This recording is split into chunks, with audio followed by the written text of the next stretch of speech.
Hi, this is Wishup, and this is a card reading that covers the period from the new moon in Capricorn on January 16th, late here in the East Coast of the United States, through the full moon in Leo, which will also be a lunar eclipse, a blood moon lunar eclipse, January 31st.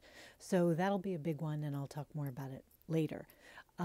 Right now, the big thing I want to mention, if you weren't aware, is there are 6 planets. If we deal with the sun and moon as planets, there's 6 of them in Capricorn.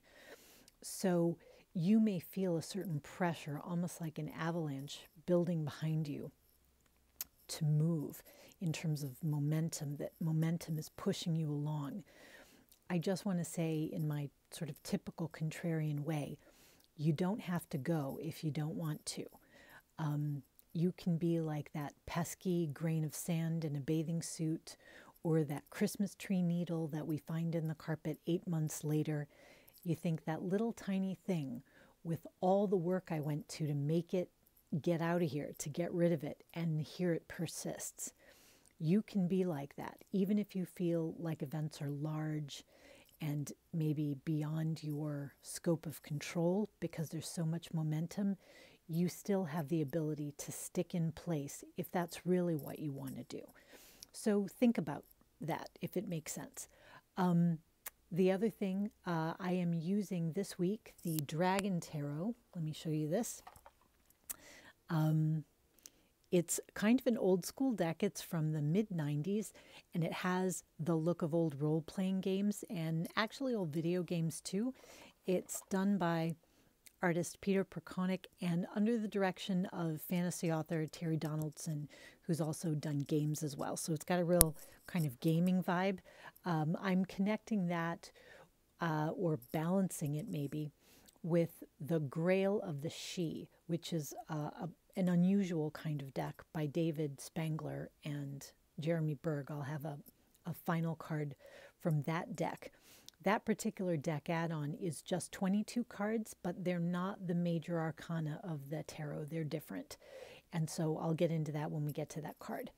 So given the push to make things concrete here in Capricorn, I feel that since Mercury has now joined the party there, and so many planets are direct, like all of them,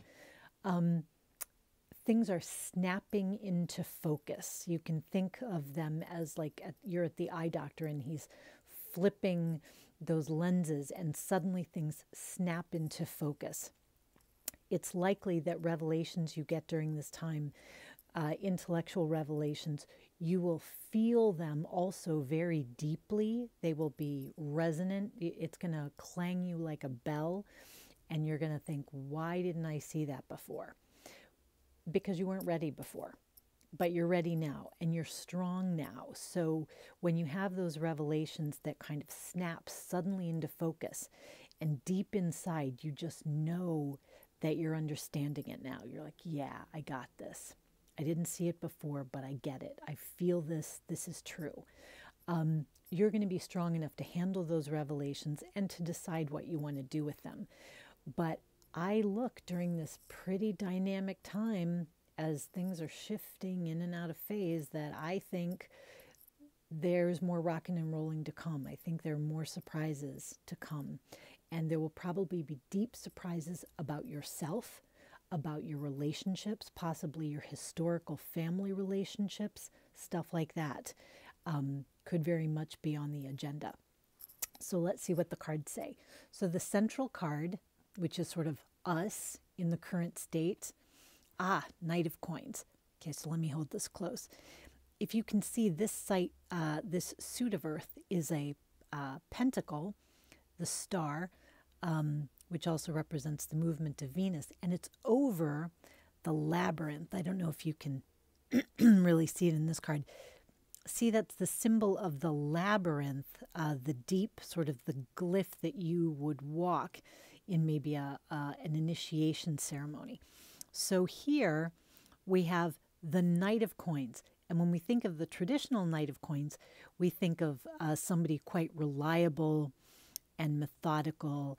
And in a way, I think that's kind of a good thing to keep in mind. If you have a focus, if you've made a plan, and you're really narrowed down, because focus is favored right now. You're not going to be able to do 50 things at one time. You're going to have to probably pick just a couple. But what you focus on will yield results for sure. And the knight is one who reliably sort of carries out his plans. The knight can be tied to, in old occupations, to a farmer. So we're sort of halfway, almost halfway through what we would call the season of winter, and we're going to hit holidays like Candlemas, February 2nd, which is also Groundhog Day.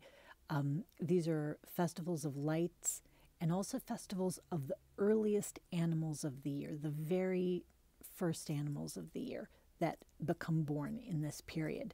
So there's a sense that if you've put something into motion, there's a need to continue focusing on that. And also, the Knight of Coins is not a big one to get distracted. And I know this is tough because what you're feeling around you are probably earthquakes and landslides, given a sort of a Capricorn tie-in. And so to maintain your focus can be very difficult, but it will be highly rewarded, if that makes any sense. If you've heard the phrase, stick to your knitting, even though it sounds somewhat dismissive, if you have a goal that's important in your life, whether or not it feels like it's the big world-shaking thing, sticking to it is going to get you very far. You're going to feel really good about what you've done. So let's look at inner circumstances, even the past. Oh, here we go. Another coins card. Here's the Page of Coins. Here you can really see the labyrinth and the earth sign over it. And here's this dragon elevated above it. And look, see, there's a volcano in the background.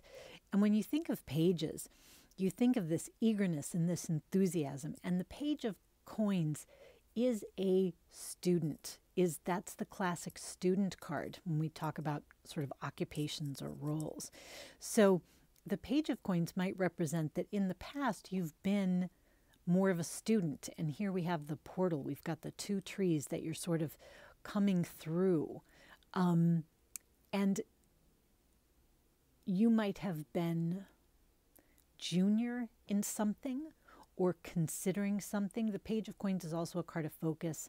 In the traditional deck, he's holding the coin and concentrating on it intently. But this is a card of young focus, of early focus. And we've sort of proceeded from the page to the knight. If you look, we've got these two standing trees here. So we're sort of coming through a portal. We're making a decision to engage with this labyrinth or this maze or this challenge.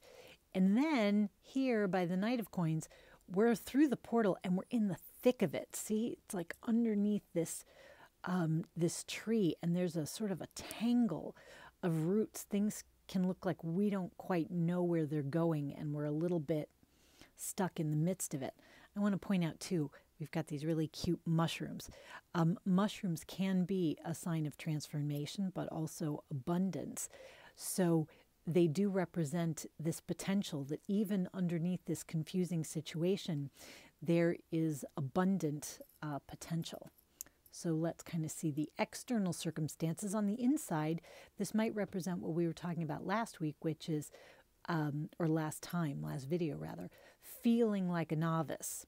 That could be your internal situation. Well, I still kind of feel like a novice, even though I'm in the middle of it now. Let's see where we're going. The Six of Swords. Okay, so see all these bubbles? This airsuit has things like bubbles in it, which I think are really cute. So here's the dragon and the Six Swords. Typically, we would see this as sort of the ferryman kind of card. This card that might have to do with transitions and rescues in a way, when we see the people being carried from rougher waters to calmer waters. In this case, the Six of Swords is also a transition card. It is Saturn in Aquarius. So it's, at least in the system I use, it's Saturn in Aquarius. So this is a card in its home sign, and this is a card of science and clear-headedness and future thinking. It's a card of humanitarianism and a card of clarity, but it's a card that also asks that to do your best, you can't sacrifice the one in front of you now for the glorious utopian future. You have to work both sides. You have to be doing what's best that you can figure out to do in the now, and having confidence that that is helping carry you to the beautiful future. If you fall too in love with your ideal, you can spend all your time with your eyes on the horizon and not see the now, and not see where the now is leading you. So very much, these all look like cards to me of a necessity to keep our heads down and keep working, which I know is probably a little boring since that's what I said last time, but I'm still feeling it. And I feel like this eclipse coming up at the end of the month is going to be kind of major. So if you're feeling a little unsettled, take good care of your health. This is a time when your body as an anchor is going to really be an ally. So taking good care of your physical health is probably going to help you feel more mentally settled and more emotionally secure. So let's go to the she card, because I think of dragons as very earthy and very grounded. And then the she has this like celestial kind of stellar quality. Oh, here we go. So this card is, I believe, the robe and the owl, which makes sense, right? Let me get this meaning for you, because, as I said, these are quite different. This card in this deck symbolizes wisdom, far-seeing, clarity, insight, accepting a mantle, initiation, and guidance. And the commentary from David Spangler's she contact is, has the wizard or priest turned into an owl? Is the owl preparing to become the wizard? Both are shapes filled with starlight. We see here the many shapes we occupy, the outer form that cloaks us, the mind and imagination that spreads its wings to the world, and the light of our cosmic self and our soul, which has no earthly form. In knowing all three, we understand the power to shapeshift. I would call this card wisdom. So this is a card that has to do with the earthly realm, but it also has to do with the wisdom of taking your many roles or your many forms in the world. We have the form of the stone, we have the form of the wizard, we have the form of the owl, and in each one of these forms, you could be offering something valuable for yourself, but also for other people. And not, what do I want to say? There's a sense that we need to focus on a few things, but that we need to use whatever methods. We may need to be intellectually flexible with our methods in order to meet our goals. This card, if this card were reversed, it could be a card of stubbornness or of being stuck. This is a card of productivity. This is a card of, or at least I see it as, we're moving from this sort of student junior status to a status of greater mastery. But we're probably doing it using lots of different swords, lots of different intellectual approaches. And this would seem to strengthen that point. So while things are rocking and rolling around you, be flexible. Look for new ways you can have a different approach to reach your final goals, whatever it is you've focused on.